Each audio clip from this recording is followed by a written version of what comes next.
The Texas sun beat down mercilessly as I stood on the edge of what my mother-in-law, Patricia Richardson, had just called 300 acres of worthless dirt.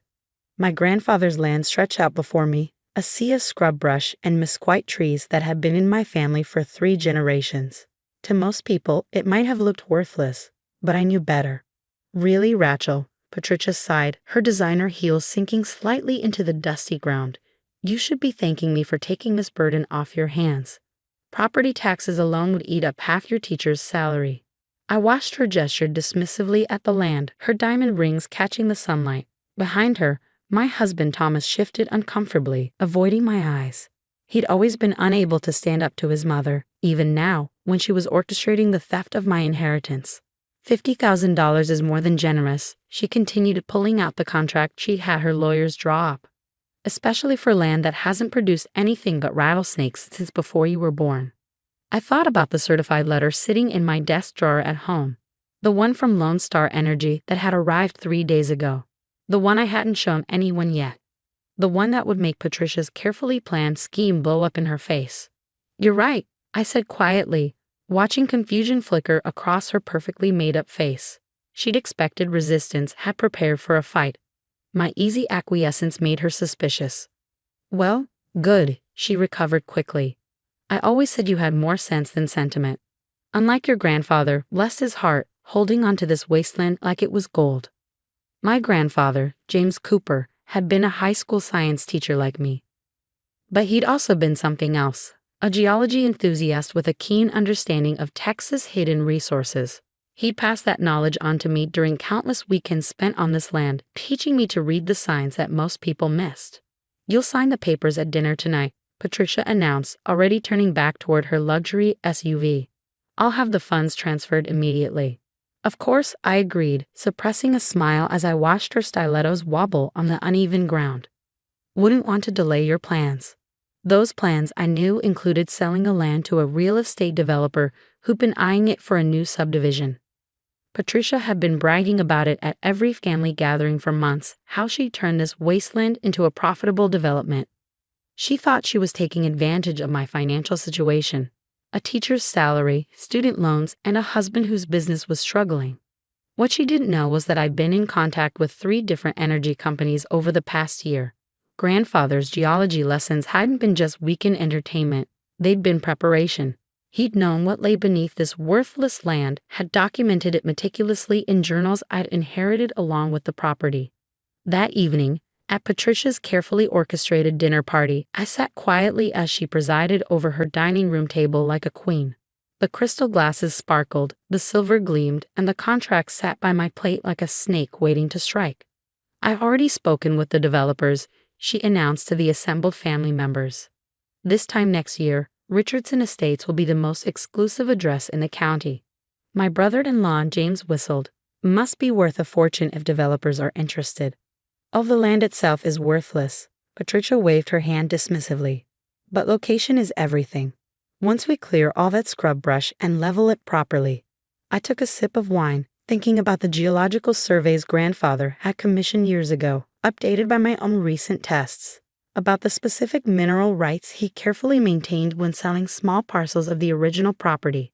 About the look that would appear on Patricia's face when she realized what she'd done. Rachel dear, Patricia's voice cut through my thoughts. Let's get the unpleasant business out of the way, shall we? Then we can enjoy our dinner. She slid the contract across the table, a pen following it like a well-choreographed dance. I could feel Thomas tense beside me, could see the mixture of guilt and relief on his face. He thought his mother was helping us, giving us a way out of our financial struggles. I picked up the pen, noting how the dining room had fallen silent. Patricia's smile was triumphant as I began to sign, her fingers already reaching for the contract. Just one question, I said, pausing with the pen hovering over the signature line. The mineral rights are included in this transfer, correct? Patricia's smile flickered slightly. Of course, dear. The entire property, lock, stock, and barrel, as they say. Though why you're worried about mineral rights on worthless land? I signed with a flourish, sliding the contract back to her. Just curious. Grandfather always said it was important to be clear about these things. Patricia practically snatched the contract, her eagerness showing through her polished veneer. Well, that's done. Thomas, be a dear and open the champagne. We should celebrate. As Thomas moved to the sidebar, I pulled out my phone and sent a single text. Papers signed. Proceed with phase 2. The response came immediately. Understood. Survey team arriving 8 a.m. tomorrow. I raised my champagne glass along with everyone else, smiling as Patricia toasted to new beginnings and profitable ventures.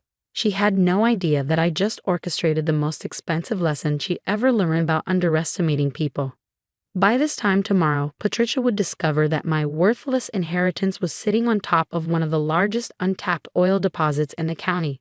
And thanks to her own greed and hasty legal work, she'd just signed away millions in potential profits. Grandfather had always said that patience was the key to both geology and justice. As I watched Patricia celebrate her supposed victory, I thought about how right he'd been. Some things, like oil deposits and revenge, just needed time to develop properly. Tomorrow would be interesting indeed. The next morning dawned clear and bright, perfect weather for what was about to unfold. I sat in my grandfather's old pickup truck at the edge of the property, watching through binoculars as the Lone Star Energy survey team set up their equipment. Right on schedule, a cloud of dust announced Patricia's arrival. Her Mercedes SUV roaring down the dirt road like an angry bull. I checked my watch, 8:15 a.m. She must have gotten an early call from someone at the county record's office about the sudden interest in her new property. Patricia's car skidded to a stop, spraying gravel. She emerged looking considerably less polished than yesterday, her designer outfit already wilting in the Texas heat. Her face turned an interesting shade of red when she spotted the Lone Star Energy logo on the trucks. "What is the meaning of this?" she demanded, storming toward the survey team.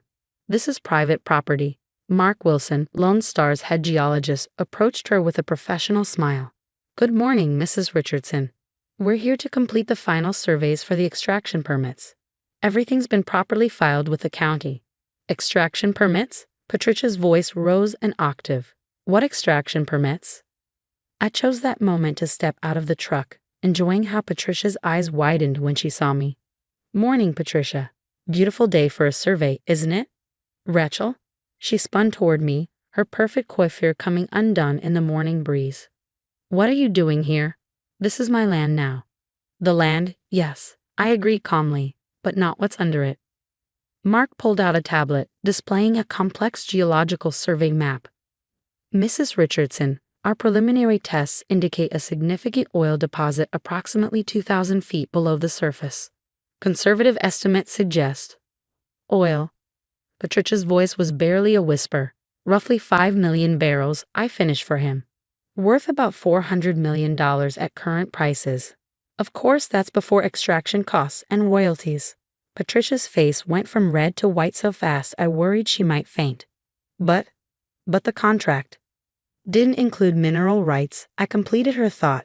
"You might want to check paragraph 7, subsection C. Your lawyers were very thorough about transferring the surface property, but they never mentioned subsurface rights.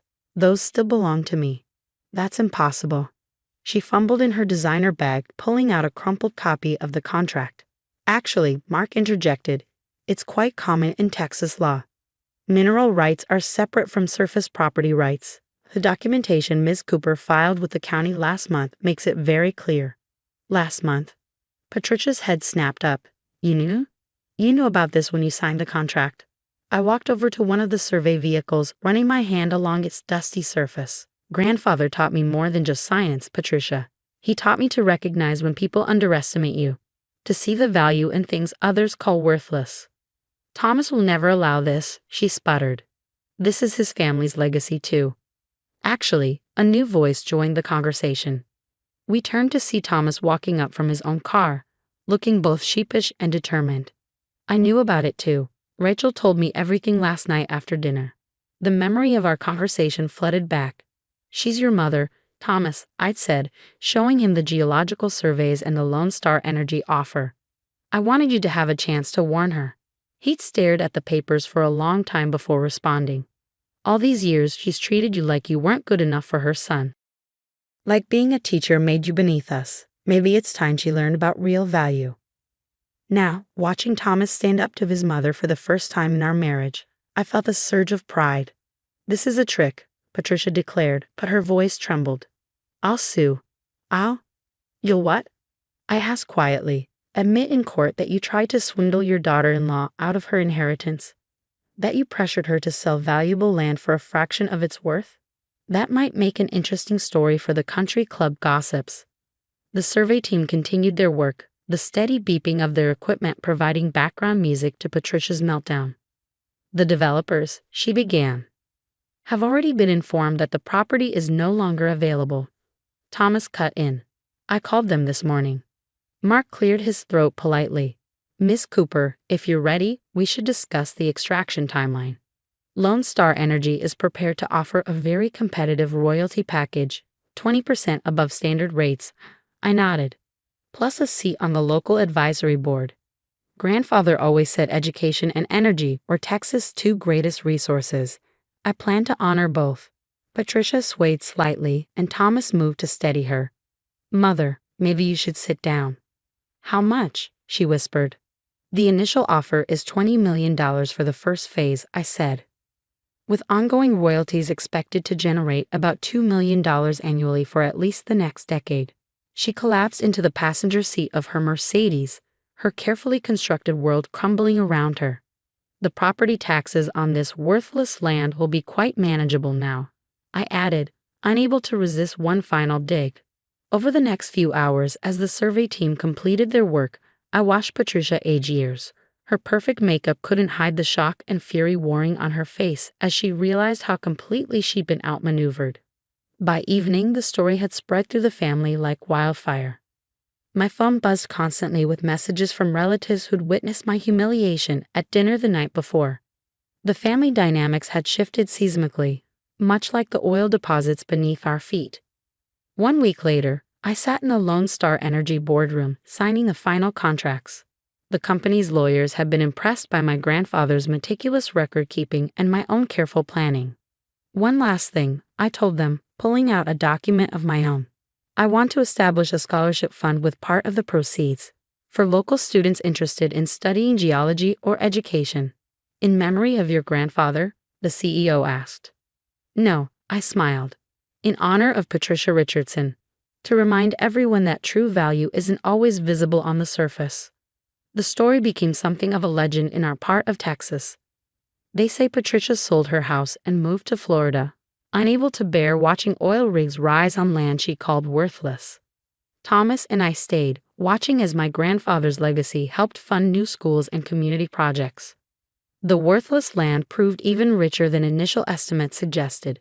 Within 2 years, the extraction operation had expanded, and my royalty checks had doubled. I kept teaching them now in a new science building that bore my grandfather's name. Sometimes, when I visit the property, I bring my students for geology lessons. Standing where my grandfather once stood, I teach them what he taught me, that knowledge, patience, and integrity are the real valuable resources. And on my desk at school, I keep the contract Patricia had me sign, framed next to my grandfather's first geological survey of the property, a reminder that sometimes the best revenge isn't about getting even. It's about proving just how wrong someone was to underestimate you.